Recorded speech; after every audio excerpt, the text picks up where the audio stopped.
Hello everyone, I already did my makeup. This is what it looks like. So I have to do my acting homework. It's like already 12:54. I did a photo shoot, so you guys can look into that. You can look at my photo shoot. But yeah, that was fun and I really enjoyed it. And now I'm just gonna go to clean this desk. First of all, I do think it's a little messy and I'm getting a little cold. So yeah, we're gonna do that. So one thing I do during the New Year's, or every time, because my grandpa and my grandma are in Taiwan, I send videos to them just to kind of show them like, oh, what I'm cooking and stuff like that, because they worry sometimes. So here, I'll show you what it looks like. These are videos that I just sent to him. I did teach him how to send videos, but he does not remember, which is fine. So I just keep sending him videos and I always see the red receipt, which is good. I think I'm just gonna go out because I did spend the whole afternoon staying here and I just wanna see how it is outside for the Chinese New Year. So I will bring you all with me.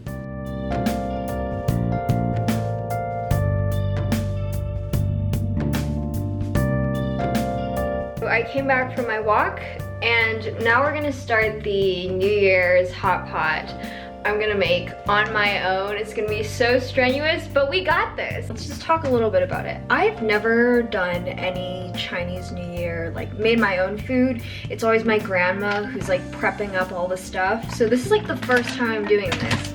And I have two soup bases that I'm going to do. One I literally bought at this vegan pantry. It's called mixed mushroom pot or 杏鲍养生锅. This is spicy, so this is going to be exciting because I love spicy soup. I have these two and I'm going to chop them up. When you shred oyster mushrooms, they taste so good. This is going to go down to compost. This is enoki mushroom stem. These are the veggies that I have prepared. Now, one of the favorites that we as Taiwanese people love to eat is this. It's kongxing cai. It's called kongxing cai because it has like holes in here. It usually means like empty heart vegetable. If anyone knows, please just comment down. I'm gonna wash some of these and then chop them. Oh my god, this just looks way too good. This is currently like this. Alright, I'm gonna put some stuff inside now because the water is boiling. Ugh. Oops. Oop. I have rice cakes here. Ugh. And also enoki mushrooms. I also have this super flaky tofu thing. See how that tastes like. Whoa, this is like... Alright, let's try. Give you this. Mmm! I love this. That texture is so good. Mmm, this is such a good texture. What in the world? It's tofu. It's like made of tofu. Mmm! Literally there's steam coming out. Let me show you what it looks like. So tofu, there's also rice cakes, mushrooms.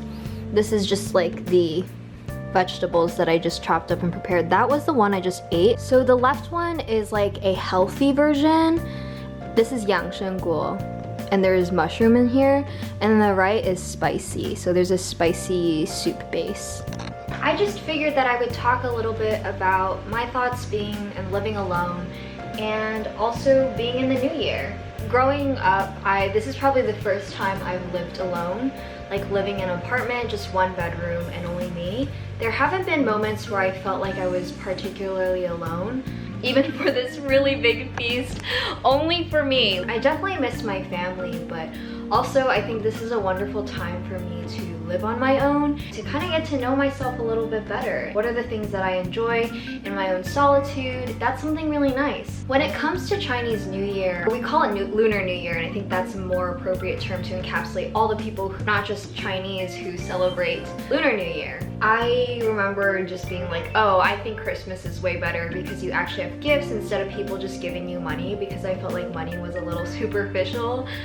Now I don't really care that much on it. I mean, I'm in America, so my grandparents, they don't really give me envelopes because they literally have to ship it over here. I think a huge part that I grew to kind of understand more is how much I value family. They are the people that will always be there for you no matter how far you are. I live in New York City and my parents are in California and my brother is in California. But despite that, like, I still chat with them. I don't feel like I really lost their connection with them. I know they love me so much and they support me.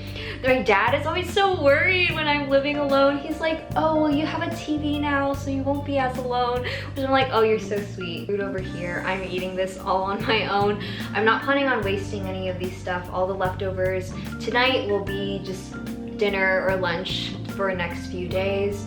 Living alone has been really invigorating, and I've been talking with a few of my friends who would be like, oh, you know, I'm scared to be alone. I'm scared to watch the movies on my own. I'm scared to just like, I want to have someone that's next to me and be there with me.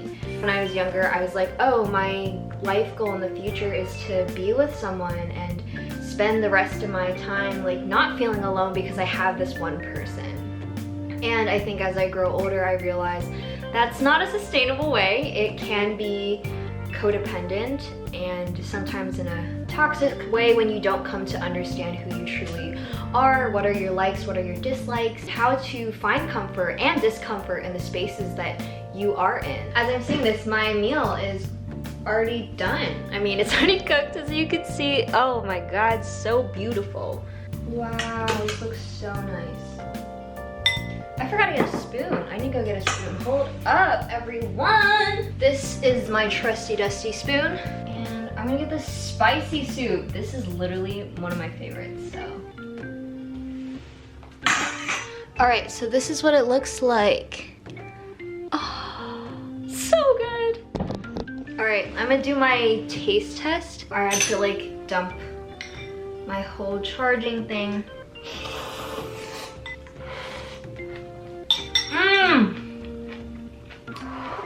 This is so good. What the? All right, I'm gonna add it with this sauce.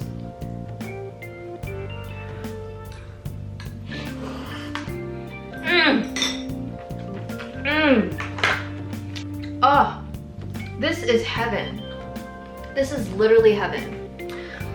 Wow, I just, look at this amount of food. Wow. This is such a weird angle to film, but this is how you get the actual shot of all the food that's going on. Oh, it's so good. Oh. What do you want to say to the video, to people watching? Happy New Year. Yay! What else? Prosperous New Year. Okay, yay! Happy New Year! Do-do-do-do-do-do. But I just video chatted my dad and it was really nice being able to talk with him. He's in 3 hours behind because he's in California. It's all good. He's still very adorable. We all love Papa Chen. And I haven't heated this soup up because I'm getting full and I have so much food still laid out here. It was so funny. I was talking with my dad and I was like, oh, I sent a video to Grandpa about my meal. And he was like, oh, you're letting him sad because you're eating this hot pot all alone. And you should usually be eating with other people. And I was like, oh, it's totally fine. I don't mind at all. I think my Alexander teacher would be so mad at me because me eating all this food on the ground, my posture is like really bad right now. I really feel very conscious that I am craning my neck. Alexander Technique professor, I'm so sorry. I've been looking for a table on Facebook Marketplace, something that's cheap, and I have not found it yet. I have a food coma. But I need to do the dishes. Thank you so much for tuning in with me while I navigate Lunar New Year's and the whole day today. It was really nice. There's some moments I didn't capture, like talking with my grandpa and grandma for the first time in a really long time. I usually just send them videos because when it comes to time zones, it's hard for us to like video chat, but it was really nice to talk with them and talking with my dad. But I hope you enjoyed this whole vlog. It's a really short one. look forward to seeing many other things. Happy New Year of the Ox, and I wish you all a prosperous year, and I hope you and your family and your loved ones stay healthy.